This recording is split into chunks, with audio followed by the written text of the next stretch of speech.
अस्सलाम वालेकुम नाज़रीन, एक नई वीडियो में खुशामदीद। आज की वीडियो में आपको बताऊंगी कि मशीन का भारीपन किस तरीके से ख़त्म किया जाता है। अक्सर ऐसा होता है कि मशीन में काफ़ी ज़्यादा उसको ऑयल लगाने के बावजूद भी मशीन का भारीपन ख़त्म नहीं हो रहा होता, क्योंकि अंदर जो शीटल होता है उसके अंदर बहुत ज़्यादा गंद वगैरह जमा हो गया होता है। तो शीटल की सफाई किस तरीके से की जाती है, आज की वीडियो है इसी के बारे में। अगर आप इसको महीने में या 15 दिन में एक दफ़ा इसकी सफाई कर लेते हैं तो इससे आपको आपकी मशीन जो बहुत लाइट सी हो जाती है और चलाना आपको बहुत ईजी हो जाता है उसको। और जब आप उसको चलाते हैं तो आपको चलाने में बड़ा मज़ा आता है, क्योंकि वो बहुत लाइट सी हो जाती है और उसकी आवाज़ जो है वो भी काफ़ी कम हो जाती है। तो सबसे पहले हमने इसके जो पेच वगैरह थे वो हमने खोल लिए हैं। पेच वगैरह खोलने के बाद हमें चाहिए काटन या मलमल का कपड़ा हमें चाहिए, जिसके साथ हमने इसकी सफाई करनी होती है। लेकिन आपने क्या करना होता है कि जब आपने इसकी सफाई करनी है तो सफाई करने से पहले एक चीज़ जिसका बहुत ज़्यादा ख्याल रखने की ज़रूरत होती है कि तमाम टूल्स को हमने जो है, जितने भी हमने ये पुर्जे वगैरह इसके खोले हैं, तमाम को आई लगाना बहुत ज़रूरी होता है। अक्सर लोग होते हैं पहले सफाई कर लेते हैं उसके बाद आई लगाते हैं, तो ऐसा नहीं आपने करना। पहले आई लगाया जाता है, उसके बाद इसकी सफाई की जाती है।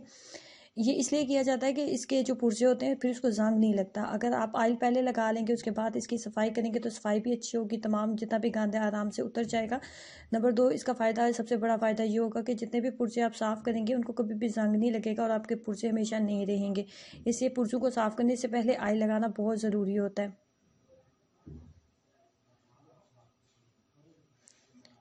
जितने भी मैंने पुर्जे इसके साथ अलग किए हैं वो हम तमाम को हम आई लगाएंगे। उसके बाद हम काटन या मलमल का कपड़ा इस्तेमाल करते हुए हम उसके साथ अच्छे तरीके से इनको साफ़ कर लेंगे।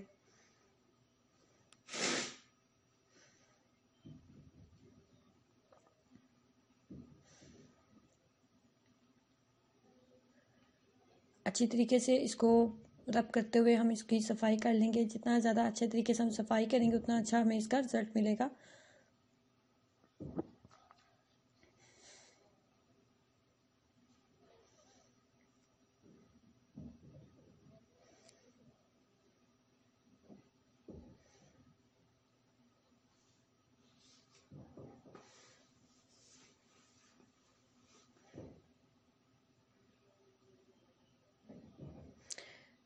वीडियोस को डिटेल से बनाने का मकसद सिर्फ ये होता है कि आप डिटेल से चीज़ों को देख सकें और समझ सकें कि मैंने किस तरीके से इसकी सफाई की है और किस तरीके से मैंने अंदर तक जो है इसको साफ़ किया। यहाँ पे मुझे लग रहा था कि गंद नहीं निकलेगा, इसलिए मैंने पेचकस का इस्तेमाल करते हुए उसके साथ कपड़े को अंदर लेके गई हूँ ताकि अच्छे तरीके से अंदर तक इसकी सफाई हो जाए।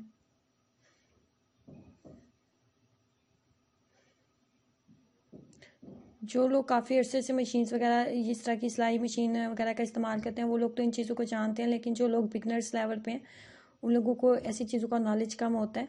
तो ये ऐसी वीडियो जो है बिगनर्स लोगों के लिए ही है कि जो लोग अभी सिलाई सीख रहे हैं तो वो लोग किस तरीके से इसकी सफाई कर सकते हैं। उसके बाद मैंने पुर्जे को फिट किया उसके अंदर और उसके बाद एक दफ़ा फिर मैंने इसको अच्छे तरीके से आयल लगा लिया। इस तरह इसको चलाएँगे ताकि आयल हर जगह चला जाए। उसके बाद जिस तरीके से हमने इसको खोला था बिल्कुल उसी तरीके से हम दोबारा इसको फिट कर देंगे।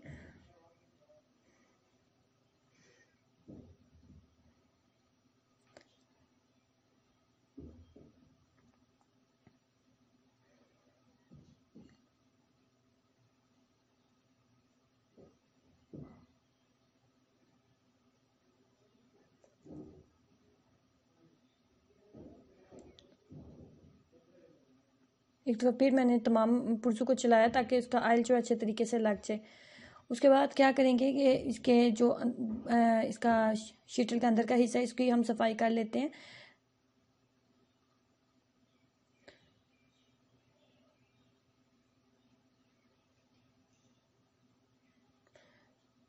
अब क्या आपने क्या करना है कि जो मशीन की जो सुई होती है उसको आपने बिल्कुल ऊपर ले जाना है और आपकी जो आप जब आप पुर्जा फिट करने वाले हो आपकी ये शेप बिल्कुल इस तरीके से आनी चाहिए जैसे कि वीडियो में आपको नज़र आ रही है।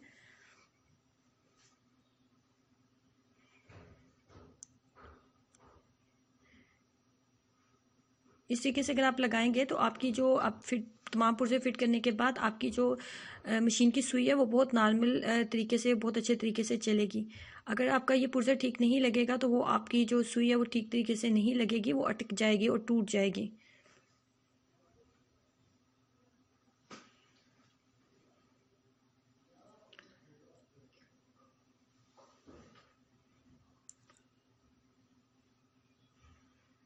तमाम पुर्जों को तो अगेन हमने अच्छे तरीके से फिट कर लेना है।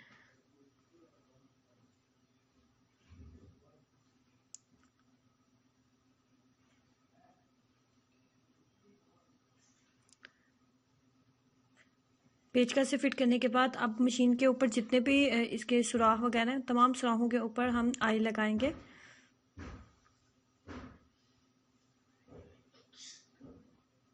यहाँ पे भी आयल लगाएंगे, उसके साथ जो सुराख नज़र आ रहा है उधर भी आयल लगाएंगे, यहाँ पे भी लगाएंगे।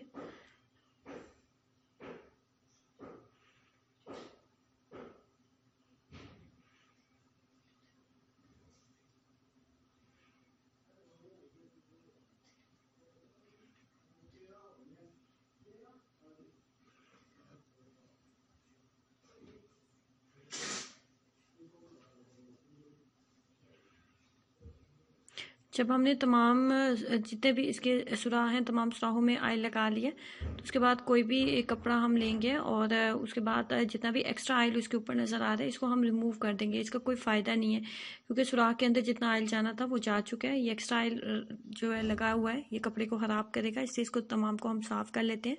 अब मैं आपको मशीन चला के दिखाती हूँ कि मशीन की आवाज़ भी बहुत कम हो चुकी है और मशीन बहुत लाइट हो चुकी है। अब मैं इसके साथ कोई भी कपड़ा सिलाई करूँगी तो ये मुझे सिलाई करना बहुत इजी हो जाएगा। ये देखिए इसकी आवाज़ जो है बहुत लाइट हो चुकी है। तो आप भी इस तरीके से अपनी मशीन का भारीपन ख़त्म कर सकते हैं। तो ट्राई कीजिएगा, अपना एक्सपीरियंस जरूर शेयर करें, वीडियो को लाइक करना और चैनल को सब्सक्राइब करना मत भूलें। अल्लाह हाफिज़।